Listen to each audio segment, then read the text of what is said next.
Good evening, ladies and gentlemen. This is Jerry Sansing with another edition of South Texas News and Reviews. It is September 23rd. It's a beautiful Sunday. Nice and sunny for a change.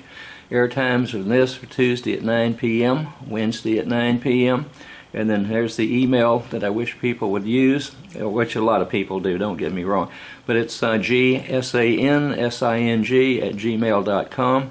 These shows, this one and the What's Going On in Corpus Christi, the taxpayer show that I do, are both available on YouTube. Go into YouTube and put in Jerry with a J, Jerry, and then you can pick the dates and so forth that you want to view these. And these should be loaded up pretty quick. So anyway, I will turn the lights on, take my seat, and we'll discuss a few things going on around town. Okay, ladies and gentlemen, the camera's going and the lights are on. I'll take my seat and we will go ahead and discuss a few more things around this town. And this is South Texas News and Reviews. It airs at 9 o'clock on Tuesday evenings and 9 o'clock on Wednesday evenings, and there's Channel 10 on Grande and Spectrum, and I think also with AT&T. So we'll see what happens with that. And like I say, there are a lot of things going around this town these days, going around and around. But I'd like to go ahead and say that I dedicate these roses, beautiful flowers, to my mom, Miss Connie, my deceased wife, Miss Lynn, and my friend, April 23. And then I'll get right into it. I've shown this before, off and on, but I've got a picture here. It's a Disney cartoon. I'll give them credit for it. It was Pinocchio, and I think most of you know the story of old Pinocchio. When he started lying, his nose would grow. He was a puppet, wooden puppet. Jiminy Cricket's there giving him hell, and that's what I try to do on this. So join me and give all of these Pinocchio-type elected officials around here and other administrators a piece of your mind. Now I'm going to go ahead and jump right in the middle of Del Mar College. It says here that the 6 investigates Del Mar College spending on Southside campus land. They paid a little over $62,000 per acre. Okay, and it's a mess out there. It's a swamp land. And I have shown pictures after a heavy rain of that one. It was flooded just this last time. And the problem with that is it took a while for them to go out and cut the grass out there and be good neighbors. It's at the corner of Rodfield and Yorktown. Okay. Now, it says here, landscaping and clearing Del Mar College's 96-acre Southside lot set taxpayers back more than $113,000 in an 11-month period starting last year, or late last year. According to the information 6 investigates received from a viewer who filed a Freedom of Information request. Okay, I can't imagine who that was. All right, and the request asked Del Mar for all invoices submitted for the work done on the Southside lot, which is the corner of Yorktown and Rodfield Road. There are almost 30 of them from 6 different contractors, okay? All of who charged lump sums to do basic work. For example, one contractor charged $49,000 to mow and clear trees smaller than 4 inches in diameter from the property. But there is no detail given as to how many trees or how many hours of labor were required. None of the invoices gave details, but may reflect very different unit costs for the same service. For example, one contractor charged the college $2,100 to mow 50 acres, another one charged $4,900 to mow all 96, and then we had 113. Anyway, it's $49,000 to cut the trees, okay? The college paid an out-of-town contractor $12,500 to move trees a few months after paying the first contractor $49,000 to remove trees and mow. Okay, where can I sign up for that, folks? Okay, that's your taxpayers, and then it goes on. It's your money, and Delmar supposedly has a purchasing process that ensures it's not being wasted. Okay, well, I disagree with that. Now that is swampland. A gal that used to own a major jewelry store around here, I won't mention her name, tried to build a house out there when she owned that property, or the bulk of it, and the slab sunk into the mud. Okay, and then if I go by there when she had horses and cows and so forth and animals, every time we'd get a good fast hard rain, then they'd be belly deep in water until it drained off down through a ditch and then back into Oso Creek. Okay, so I'm going to make the following proposal. What I've done is I pulled up these Mississippi River paddle boats, and there are cruises that you can take out of different towns and places up and down the Mississippi River. And here's one that floored me. This is a great big huge one. I don't think you can see it very well, but it's right here. It's one of the big paddle in the back, you know, the big paddle wheels in the back. And there's several pictures of different ones around, but this one has Peoria written on it. And I spent 2 glorious years in Peoria, Illinois. I had a postdoctoral position right out of graduate school at Northern Regional Research Labs up there, the mecca of antibiotic and microbial toxins. And then I had a joint postdoc with University of Illinois Medical School, the one that's there, the branch there in Peoria. So anyway, I think we could probably go ahead and get us a smaller version of a paddle boat out there every time it rains, and see if we can get enough money to fill in that big, I don't know how many millions of yards of dirt it's going to take to fill it in so it's not a floodplain. But anyway, we'll see. And I was told several times it's not a floodplain out there. And I don't know what it is, if it's got water all in it every time it rains. And then they can't get in there to mow because the tractor bogs down. And somebody said they got one bogged down out there. That Delmar finally did buy a tractor to mow that property with, okay? And I think the figure I heard, it was about $5,000 to go out there and pull it out of the mud one time, okay? So I don't think they're going to be out there anytime soon. That ground gets real soft. And like I say, if a concrete slab for a house will sink into that thing, then it doesn't take much to get a tractor there. Now, an alternative to the paddle boats would probably be turn it into like Venice, Italy, where you've got the canals everywhere, and we could just go ahead and it wouldn't take much to cut a few canals in there, maybe 2 or 3 feet deeper than that floodplain out there, and run the gondolas in there. And I don't know if you can see that. There's a picture of Venice with the gondolas out there, and then we could use this architecture instead of that stuff they've got out there and make it look like Venice, Italy, and then sell, tickets out there to take a gondola ride from class to class. So that would solve some of the problems out there. Then I've got some newspaper clippings here, and this is Delmar. It's Delmar's day to open up this show with, okay? Now it says, Delmar Foundation probed, mishandling of private contributions is alleged, okay? And this was under, in the Caller Times. I'll give you the date in a minute. Delmar finance records poorly kept, audit shows. President blames antiquated software and other problems. Of course, we blame everything except ourselves, okay? Now these two were written by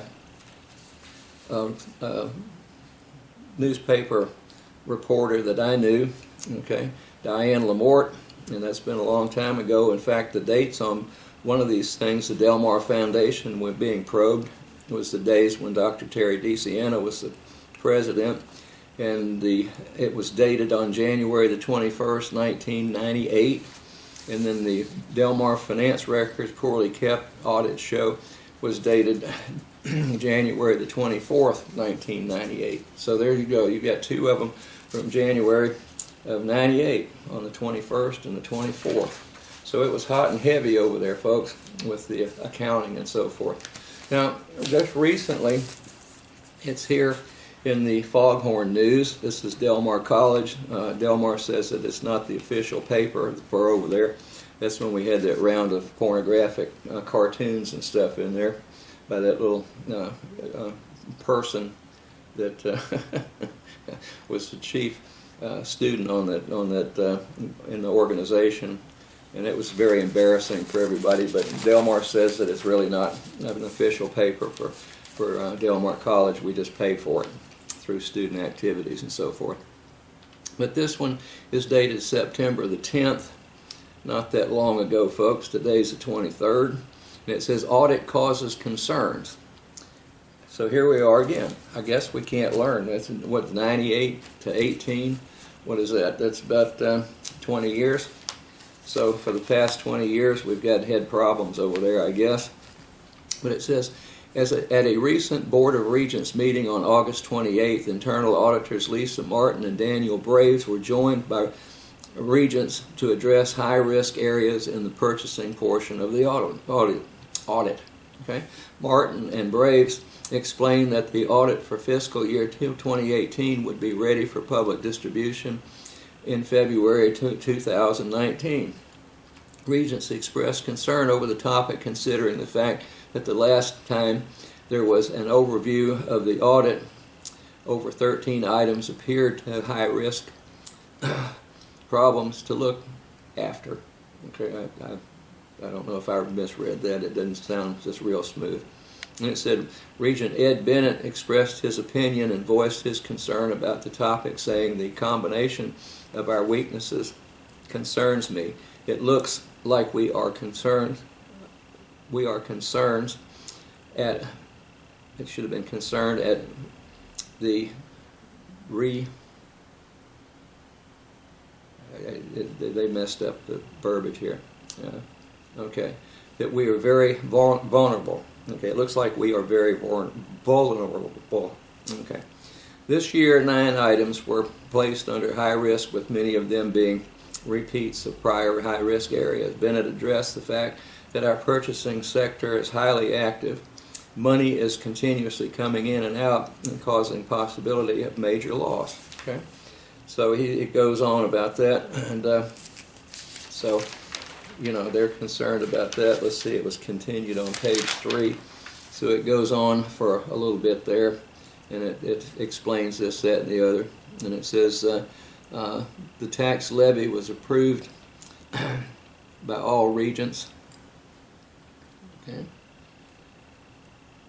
In unanimous decision, Tammy McDonald, Vice President of Administration, explained that the budget that was approved in the meeting would be effective as of September 1, 4 days after the initial Regents meeting. Okay, so they did have a tax increase, and I knew about that because it was in the newspaper here. And it says, notice of tax revenue increase. They had, I think, 2 or 3 different meetings there to present the budget to the public, and then they voted on that one. Okay, and let's see, the total tax revenue proposed to be raised last year at last year's tax rate of 0.2591 so and so and so for each 100 of taxable value was $61,000, or 61 million. I guess I'm getting as bad as the CPA over there and not knowing where the the commas go. And the new one is going to be $69,311.11 and 163. Okay, so they did go up. So what can I say? So it's going to cost you more money to support that over there. DMC approves a $100 million budget, tax rate increase, and so forth and so on. That was a follow-up for that one. They did do it. And then here's the ad valorem taxes, debt service, and so forth and so on. Debt service, ad valorem taxes, total ad valorem taxes since 2014, it was marked at 100%. They say that, and it's projected here that in 2018 it's up to 131.78%. So it's jumped up dramatically. Taxes go up, and then it's proposed at 145 or 0.28% for 2019, which is the tax year we're coming into. So the price of poker's going up, folks, and it's a gamble over there. I call it the Defrayed Maintenance College, and that's about what it is. And then we have Mr. Jack Gordy, Vice President of the Taxpayers Association, Corpus Christi Taxpayers Association. He's my Vice President. I am the President of that, and I keep an eye on what's going on. Try to get information on why we're spending so much money on outside attorneys.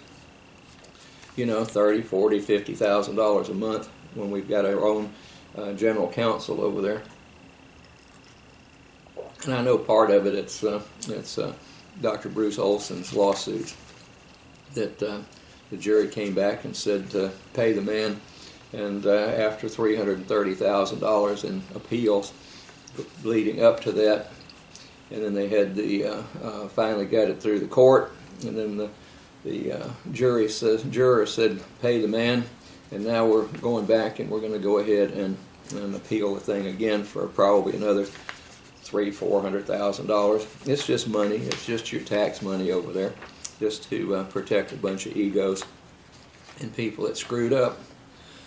So anyway, Mr. Gordy, through his Public Information Act request, was he wanted, I hereby request the following. This was September the 3rd, the monthly base salary that the President receives each month. This is the amount he will receive now that the Board of Regents has given him a pay raise. They gave all employees over there a 2% raise. You know, it's about time is all I can say. And then the monthly car vehicle amount that he receives every month, the amount the President receives each month for in-district travel, the amount the President receives each month for the cell phone cost, and how much he receives a month as the President's allowance, now that his allowance has been increased, and how much does he received last year as a yearly bonus. Okay. Now I don't know that they gave him another performance bonus this last year, but here's the way it stacks up. His salary of Del Mar College President, base salary is $276,674.52. His car allowance for the year is $12,000. His travel allowance, and it used to be, I think, in district, was $5,600.04. Telephone is $3,800.04. I don't know where the 4 cents comes from. And the allowance for whatever that is $15,000 a year. Okay, so the total is $313,074.60, and that's approximately, you know, it's a heck of a raise over the 2016 and 2017. Okay. So that's all I can say. We've got problems over there. Now, a lot of times we find out that this stuff is people get bullied at Del Mar College. Okay, they tried that with me, and after I had a student that got upset with me and threatened me on the airways there, you know, he wanted all of his dysfunctional veteran brothers and sisters to go after me, and when I would not let him back in the class, I'm not going to take that lightly to be you know, threatened at that level. Then Del Mar put one of the vice presidents out on a witch hunt against me, and I told him I do know a witch hunt when I see one. My mother's ancestors back into right around 1700, many years ago, were from Salem, Massachusetts. That's where the witches were burned and boiled and whatever. Okay, so I know a witch hunt when I see one, folks. All right, and I hate to use that since we've got a bunch of politicians on both sides of the fence acting like a bunch of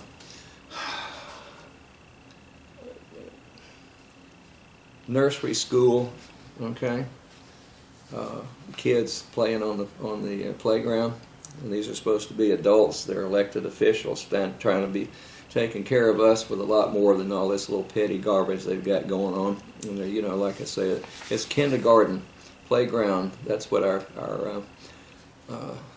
elected officials at the federal, state, and so forth level have done. But it says increased bullying is due to a lack of leadership. So when I see some of my fellow Del Mar College employees bullied over there, and they do get a bullying. They tried it with me and it didn't fly.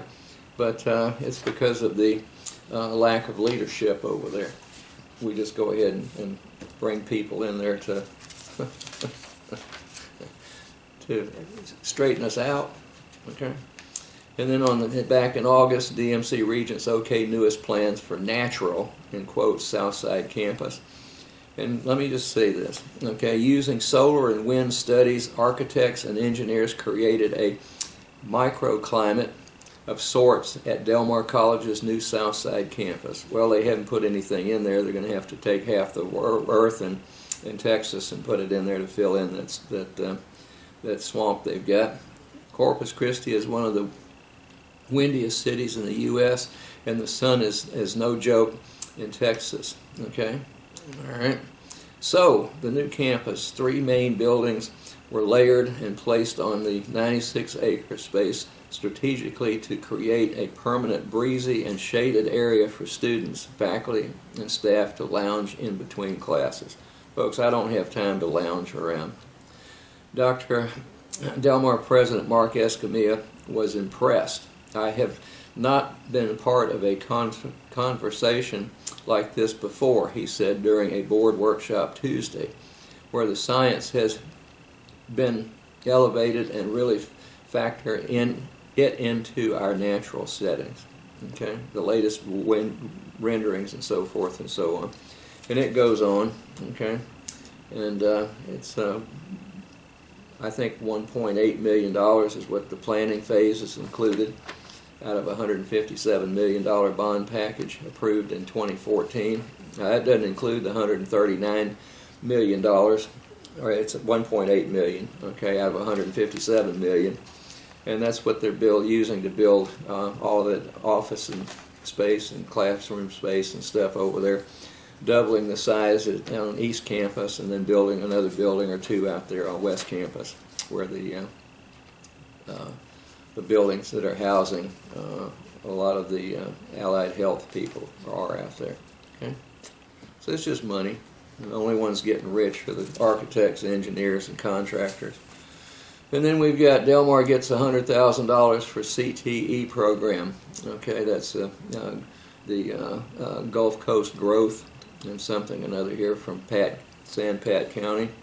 And then there's a consortium members that are in with this: Gregory Portland ISD, Odom, Edroy, Mathis, Taft, Sinton, Ingleside, and Aransas Pass. Okay, so we're over there building stuff, and I think it's great that we've got the West Campus out there to train people to be nurses, surge techs, dental hygienists, respiratory techs, and so forth and so on. Some real good careers. And then they've got the welding, and they've got auto mechanics, and a lot of different things, which is good for our citizens around here. They can get a job, and a lot of them do move off, but what can I say? There are places that are easier to live with than Corpus Christi, Texas. And then we've got a stir over there. It says former Del Mar College Regent Watts files to seek at-large seat. And he's running at-large. I see his signs all around. He was the one that they, kept pounding on over there so he threw his hands up and resigned in his District 4 position, and now he's running for the at-large seat that's open. And we'll see what happens with that. And then we've got, what does the Del Mar College experience mean? This was by Norman C. Delaney. He was a former retired professor over there at Del Mar College, mostly history. He does the history of the naval aviation around here and all kinds of stuff. So he's quite well versed in what goes on around here. But he says that the Del Mar experience over there is good for the vast majority, was the bottom line on this one. Okay. What does the Del Mar experience mean? Question mark. I like to think of a helping hand and open arms. And then he talks about some of the older students that he had over there when they were up in years. And then it says, I'm going to, let me just interject this. Okay? Now, I've been teaching mostly microbiology at Del Mar College since the fall semester of 1989. And then we have a privileged few over there, award-winning microbiologist for one, that's got, I'm just going to say blatantly lies about a trademark project over there. He's got all these grants, he says, where he's training people to teach freshmen and so forth the research business. And you can go into the past shows. I think it was August 19th if you want to see that one on the what's going on in Corpus Christi and the South Texas News and Reviews. I discussed that extensively. And now he's got, he's been teaching a majors micro class over there in the off semesters. I taught it every fall. There's really only, one class will make every year for majors microbiology. It's a sophomore class. And then I teach an awful lot of the sections of the pre-allied health micro. It's called microbiology and clinical pathology. And then the privileged one has got one of those, and he fully intends to revamp that because I've heard through the grapevine he's made some rather unflattering remarks about me being an antique or something like that, and I don't know what the hell I'm doing, and I don't instill research in that, and so forth and so on. But he's now teaching one of the pre-allied healths, and then there's another professor that's teaching the pre-allied health. And unfortunately, I've had to share a lab with him. Okay. Now, I was not consulted about either one of those moves, but they don't have to consult me about that. But in the sharing of the lab, I have already had problems 2 years ago with the messes that were left for me to clean up when that particular instructor taught the class. And now he's got 2 sections there, and I need to, I've been told I'm going to share a lab with him again. And then I saw a list of the microorganisms he was going to use in there. And they're supposed to be the safety level number 1, okay? Now, one of them is called Serratia marcescens, and I'm not supposed to know anything about that, okay? And I pitched a fit, and I'm still going to pitch a fit. I don't want that stuff around. And they've got lab coats hanging, and they're going to have them laundered every blue moon, I guess. And I guess the students share those, so if one of them spills something on them, then they're going to contaminate the rest of the crowd, whoever wears that one again. I mean, that's very poor practice as far as I'm concerned. Now, I'm not supposed to know diddly about Serratia marcescens. It is a nosocomial disease of great fame. Nosocomial means it's hospital acquired. You don't have that infection when you go into the hospital, and it thrives around hospital settings and laboratories. Okay, and they said that I really ought to butt out of that and live with the fact that they may be slopped all over the place, so that my students can get into it. Now, I went back and I looked up publication in Antimicrobial Agents in Chemotherapy, which is a publication, it's a refereed journal, sponsored by the American Society for Microbiology. It's one of the top microbiological scientific publications that you can get.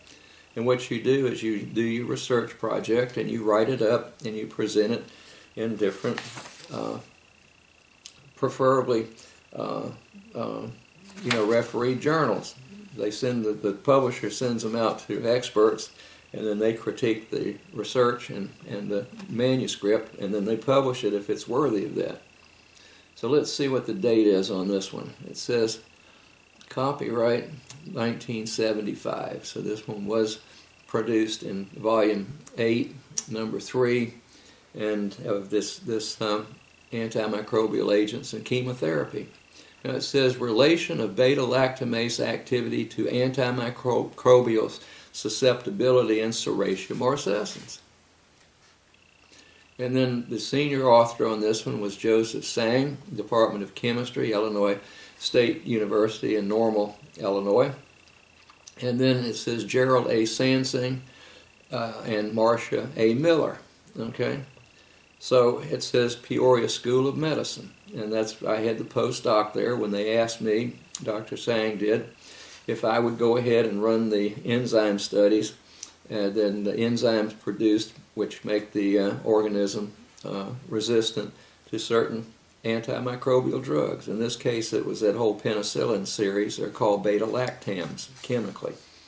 And a beta-lactamase is what the organism learns how to produce so that when the beta-lactam, the penicillin, let's say, or one of the cephalosporins, are subjected, or when the bacteria is subjected to that, they produce the enzyme real quick, and then they are antimicrobial drug resistant.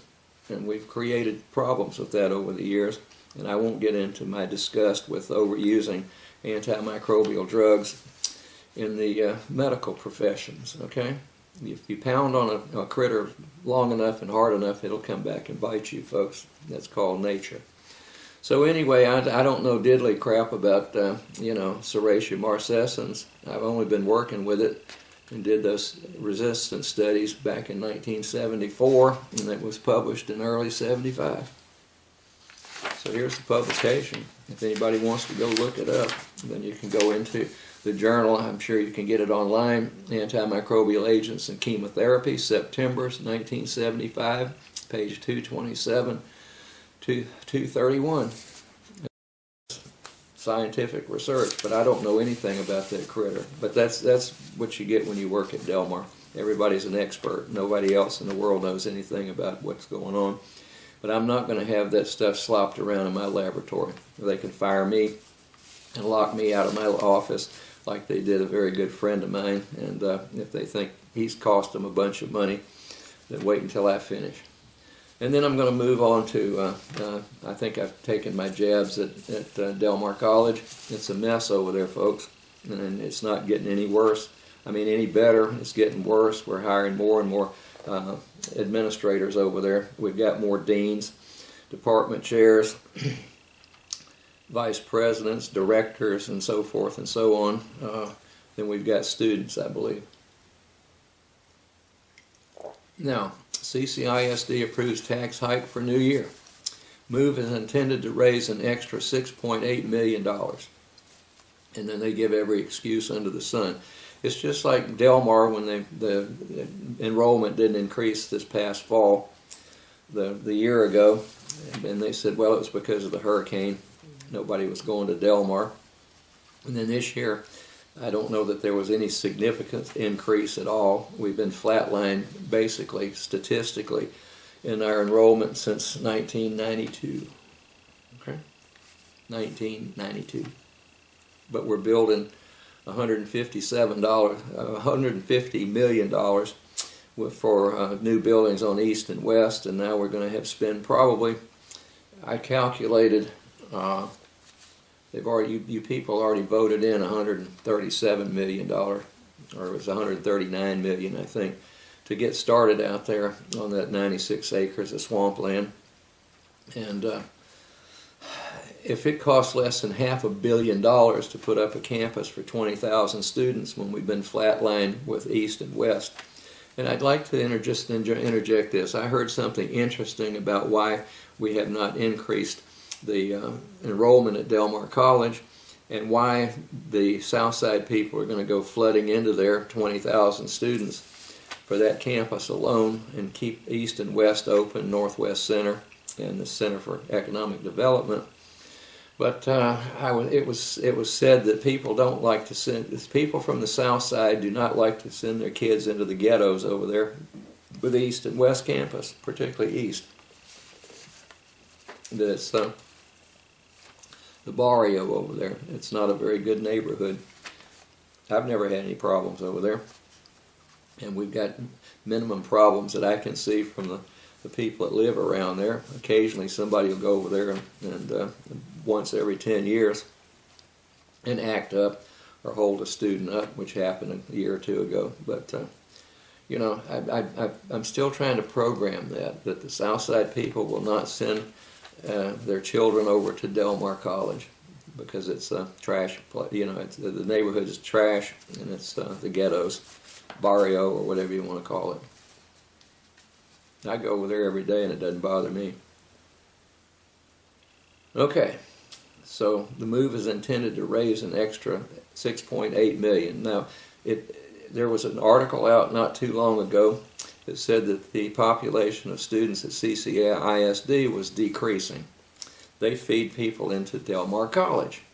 So what's going on if we're losing CCISD students like mad? And so I don't know what to say except look out. And then it says, let's pay our best teachers 6 figures. This was the Governor Abbott. This came out on August the 29th, about a month ago. And he said that he would like to see teachers make that kind of money. Okay, teachers who deserve 6 figures, whether they're making it now or not, used to be recognized for higher pay grade in a way that encourages them to take on challenges such as a transfer to a low-performing school and so forth and so on. So this was a very interesting article. Now, CCISD pays their incoming teachers with a bachelor's degree more for 9 months than Del Mar College will hire a person with a master's degree or a PhD, particularly the master's degree base salaries. That tells you where we are in the scheme of things, right?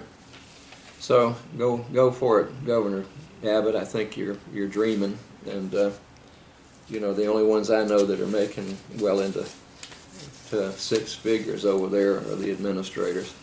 They're not very many of the 8 or 9 month instructors and associate assistant professors over there and so forth. If you can crack 6 figures if you work all summer and you do overload classes over there, but it's hard to do, and it doesn't come anywhere near that $313,000 that the president's knocking down, and mid hundreds plus for some of those administrators. CCIS releases the spending wish list, and then that's when they went up on the taxes after they did that. And then it says CCISD moves forward on a bond. $210 million package will be 5th bond in 10 years. So I don't know why you people keep voting these things in, but all I can tell you is we're not getting much better over there. You can throw a lot of money at problems, and if money can cure it, it ain't a problem. Okay? So that's my basic philosophy. If you don't believe me, go over to a cancer ward at Driscoll or something and see what happens over there. If money can cure it, it is not a problem. But what we do with these elected officials around here, where their nose is growing 6 feet long, is we're just keep pounding the taxpayers, and you people keep voting it in. So until you wise up.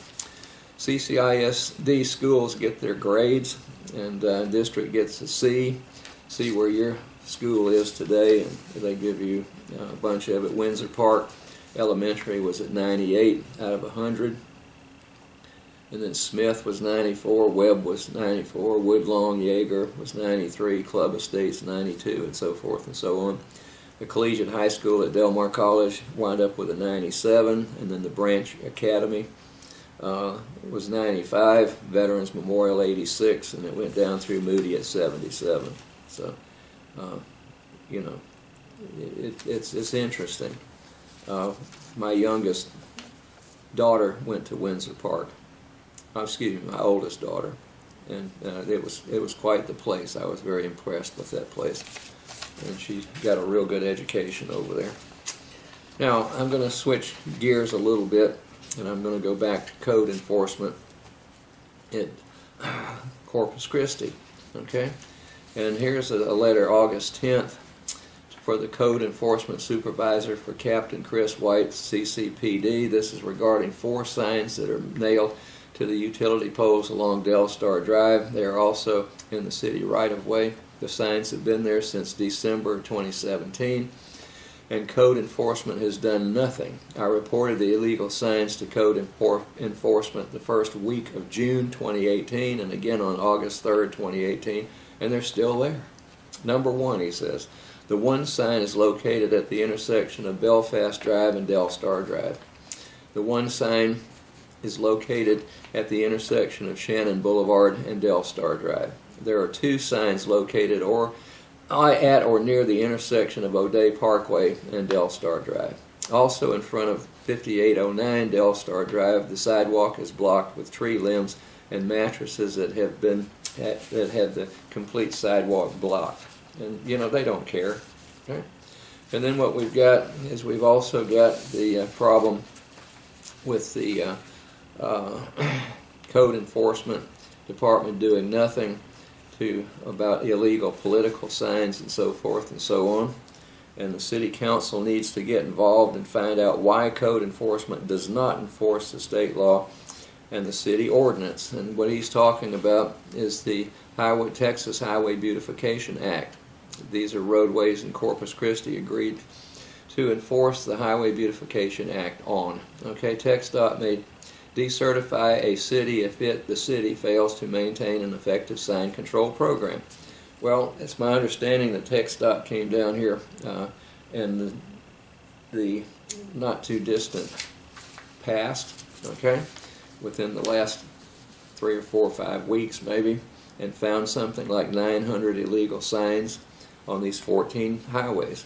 And that includes Interstates 37, U.S. Highway 77, U.S. Highway 181, Agnes Street, South Padre Island Drive, which is State Highway 358, the Crosstown Expressway, State Highway 286, Ocean Drive, Navigation Boulevard, Rand Morgan Road, Morgan Avenue, Park Road 22, Ennis Jocelyn Road, portions of Holly Road, and Weber Road from SPID south. Those are the 14 that come under the Texas Highway Beautification Act. And then the rest of the things look like hell around here. So, you know, you can't win with that. And then also Mr. Gordy got all over the post office manager at the Southside Station, the U.S. Postal Service, okay, on Weber Road.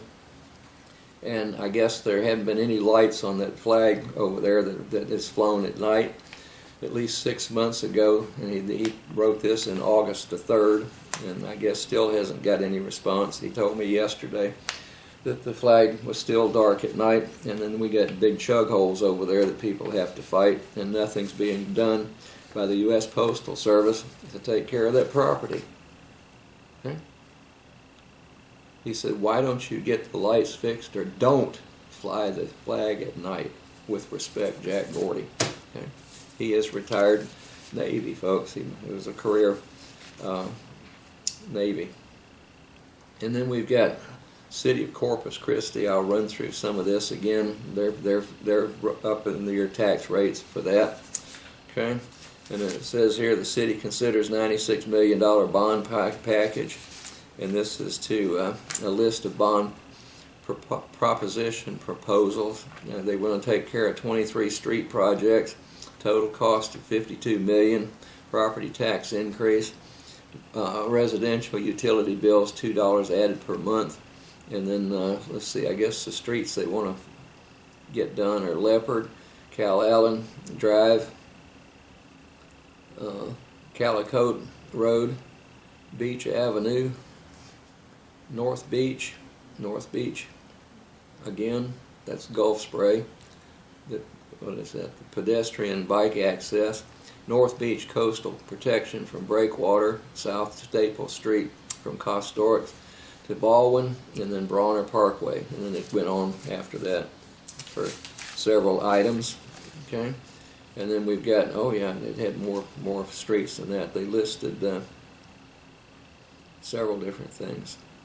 Americans with Disabilities Act improvements. Well, folks, you know, I wish you veterans out there would email me at GSANSING, and I'll be able to put you on the air here and you can tell people if you are a disabled veteran or if you're a disabled citizen at all, how much fun it is trying to get a wheelchair, crutches, walker, or whatever around the streets. And your esteemed city attorney, Mr. Miles Risley, I've got it in writing where he said that the city doesn't have to worry about that since there's something in the law for the date that the sidewalks were poured and so forth, which we found is untrue.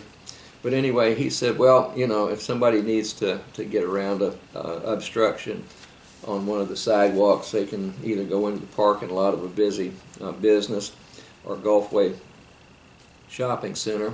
Finally, I think the power company is the one that finally got rid of those obstructions, the 4 or 5 palm trees that were out there. Okay, or you can just go out into the street. You can get by, get run over. And then issues with city's new software blamed for errors in water bills. And that's a big problem around here. For a long time I was fussing about my bill. I would use $12 and I think it was 30 some odd cents worth of water in a month, and they charged me 127 something for the wastewater. You go figure, okay? They're ripping you off, folks, and me too. But now we've got issues with that, so it's become a big deal. And then it says Corpus Christi residents set to pay more in property taxes. And then it shows the police officers and so forth and so on here. Residents will pay higher property taxes next year to fund residential street repairs approved by voters in 2016 bond. Okay, the city will receive an increase of $7.7 million in property tax revenues next year. And so, I'm sure they can squander that and do something with it rather than fix the streets. But then again, on the 20th, three or 4 days ago, this came out. Corpus Christi Council okays $929 million budget tax, and it's a tax increase. Okay? So they're taxing you to death, folks. And then I heard some students the other day at Delmar saying, "Well, I don't pay. It's irrelevant to me. I don't pay taxes here, property taxes and so forth. I live in an apartment." Well, the apartment owners, folks, are the ones that are taking it in the ear, and your rent's going to go up because you do indirectly, or actually it is direct. When you pay your rent, the owner of the complex, duplex, or whatever, rental house, has to pay taxes on it out of the rent that you pay. So you could have reduced rent if the taxes went down. Okay? Oh, Lord. And then it says voters are blessed with many choices here. Rejoice, Corpus Christi voters. The system is working. For whether motivations, well, I don't know that it's working. Okay, you've got a lot of choices, but what I've seen in general, other than a very few, here are your elected officials. Okay, and they will maintain that. I guess they have the Pinocchio Club. Now, one of them that bothers me a great deal, ladies and gentlemen, is we had a mayor that was duly elected a couple of years ago by the name of Dan McQueen, and then he's now running again for the mayor's position. Okay, let's see. There were 5 of them that are running. It was given in here somewhere. Yeah, Aislinn Campbell. I was impressed with her when I met her. She came to one of the Taxpayers Association meetings and spoke to us. She's the one that did the farmers market downtown and grow, she's encouraging people to grow local food and so forth around here, and with another one. Then there's a Michael Hall, who I don't know anything about him. Ray Madrigal de Pancho Villa, previously listed as Ronaldo Madrigal. I guess Mr. Madrigal has increased the verbiage of his surname. Now, I don't know why he'd want to be Pancho Villa necessarily, but okay, whatever, blows your hair back. And then Joe McComb's going to run again, and then Dan McQueen. And I think Mr. McQueen should be able to, or should be forced to pay for that last election after he was in for 30 days and quit. And it cost us probably $200,000 to have another election, and that's the one that Mr. McComb filed for and won. Okay? And then they have a list of city council seats and who's running. Okay? So I don't know half these people. At large, let's see, that's Rudy Garza's in there now. He's got 1, 2, 3, 4, 5 people running against him. District 1, Everett Roy is the current person, and he's got 2 people running against him. District 2, Ben Molina is the current council member from there, and he's got 1, 2, 3 people running against him. And let's see, we've got District 3. I think that's she's not going to run for the council anymore. So I think she's going to run for the Rubio. I think she's running for county judge seat, not county judge, but what's the name of that? Anyway, one of the local judgeships. And then nobody's running against Greg Smith on District 4. And then we've got looks like whoever was in District 5 is not going to run again, but there are 3 people that are going to run for that one. But I think that Mr. McQueen ought to be sent a bill to go ahead and pay us back. Then we've got Aislinn Campbell. She's the one, like I say, that does the founder of the Grow Local South Texas, and she's also the one that has the Art Center of Corpus Christi, where they have the farmers market, okay? The downtown farmers market at the Art Center. And like I say, she came to the meeting, presented herself extremely well. So, you know, keep an eye on that one, okay? Aislinn Campbell. And then here's about water bills. This one came out 2 days ago, 3 days ago. And again, we're having problems down there, so we're giving all these excuses about what the problem is, and it's the carrier and the computer people, you know, and it's you know, a mess. So they're stuck with a contract with this company that does the billing and so forth, that has the computer to do that for another 18 months, I think it is. I just go ahead and fire them and take our chance. It'd be cheaper to do that than it would be for potential problems down there. And then Dr. Robert Ferguson wrote an article, a plea for clean, clear water bills. And Dr. Ferguson was the founding president, I think it was, of Texas A&M University Corpus Christi. Very fine man, very intelligent, and he knows what he's talking about. He's an engineer. And, you know, he did a fantastic job of easing Texas A&M into Corpus Christi. So my hat's off to you, Dr. Ferguson. I don't know if you watch this or not, but if somebody does see it, would you call him up, tell him hello, and I appreciate his efforts. He did a fantastic job out there building that college up. And then here we've got, this was back in July. I'm going over some of this one more time, but anyway, the city streets are second best to drive. I don't know what group of knuckleheads came up with that. But it said the Corpus Christi is nation's second best city for driving. Okay. And I think it says who this was in there anyway. It was in one of the people that never have driven in here. And then they had the museum contracts up. And then here's another one that I'm going to try to end this show with, maybe. But it says city to hire search firm for a city manager. Now, something happened down there with Mrs.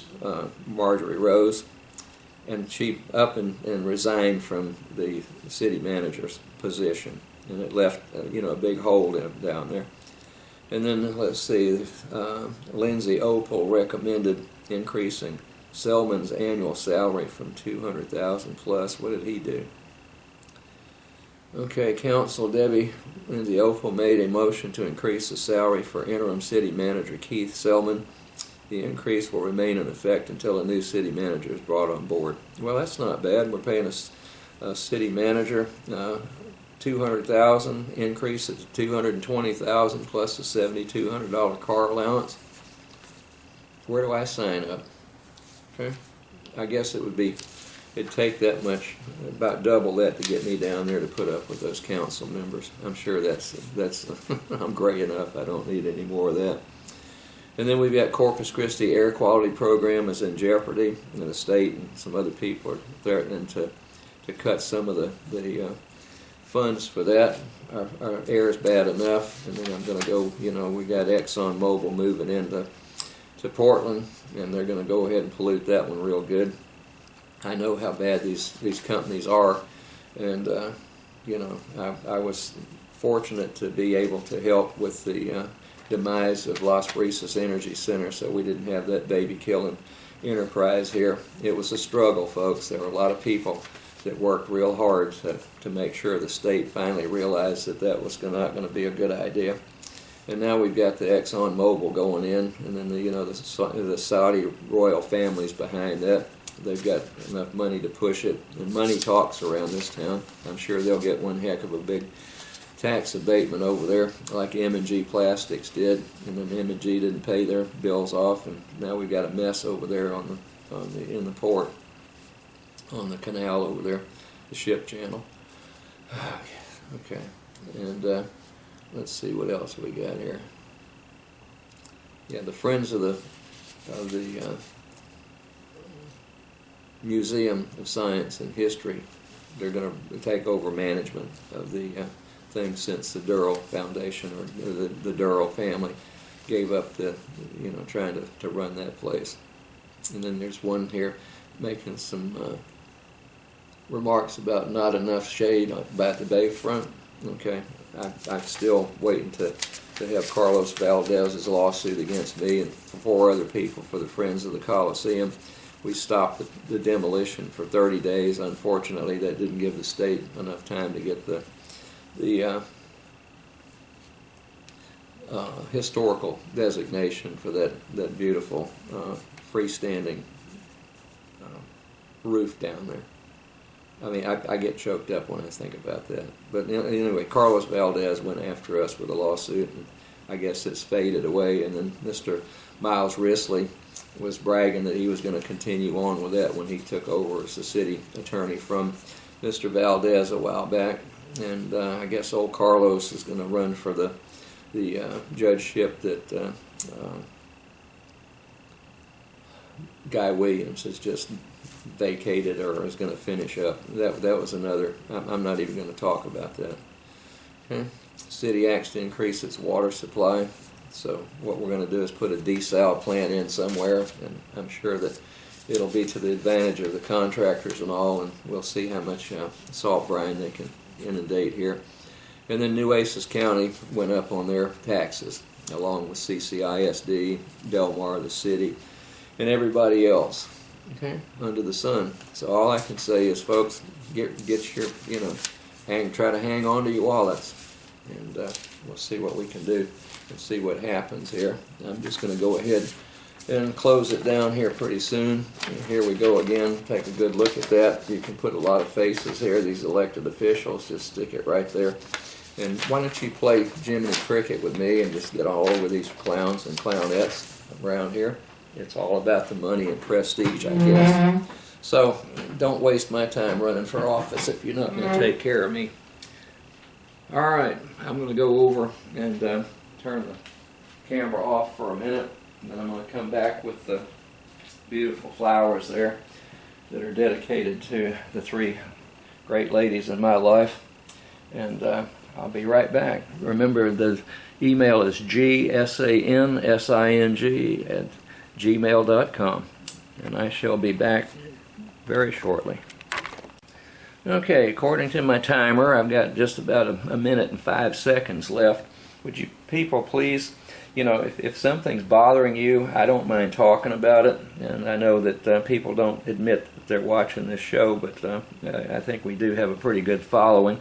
I don't know why they'd want to see my old gray-headed self in here all the time, but I'm not near as pretty as those flowers.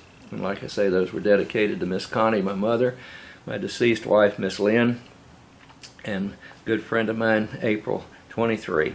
And I just want to wish y'all well. But please, let's take care of some of this and quit voting for all these bonds when we don't need it. And you know, start calling the Del Mar regents and the city council and CCISD board members and so forth and so on. And it wouldn't hurt to, you know, get a hold of Todd Hunter and some of these other people. Well, I'm going to let this wind down. You enjoy those roses. And good evening. I'll see you next week.